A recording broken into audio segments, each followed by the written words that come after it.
কি পাইনালা কি ভাবি আছা ইমান তামাম টেনশন ভাই এনে কি টেনশন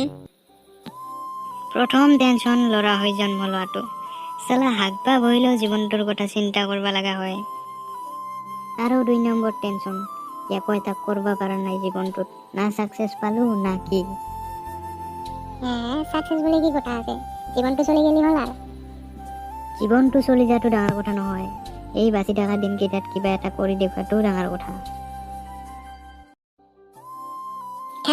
ভাই জীবনটো 2 দিন নাই ইমান ভাবি লাভ নাই চালা জীৱনটোহে 2 দিনা কিন্তু এই সমাজখন চিৰদিনা কিবা এটা কৰবা নলিও না ভাই সমাজৰ কিছুমান মানুহে সদায় হাঁহি থাকোঁ ভাই জীবনটো ঠাহা মানুহৰো প্ৰয়োজন আৰু কান্দা মানুহৰো প্ৰয়োজন গম পালি কিন্তু হাঁহ মানুহে বেছি পাবি একবাৰ মৰি দেখুৱাও আহা মানুহ কেইটাও কান্দব চাল্লা আৰু মৰাৰ পিছত দালিত নিমখ নহল বুলি তাহোন গিলাহে ক'ব হেল্ল' যাইছো দে সাজি থৈ দি ভাতকেইটা মই যাম দে মায়ে ভাত খাব মাতছে তাৰমানে দে যা ময়ো যাম আৰু সঁচাকে মাৰটোৰ বিৰাট টেনচন দে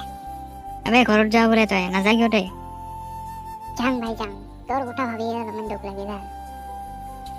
যা হ'ব যা বেলেগৰ কথা চিন্তা কৰিব নালাগে মই আৰু এতিয়া একলা একলি বহি কি কৰিম দে মই যাম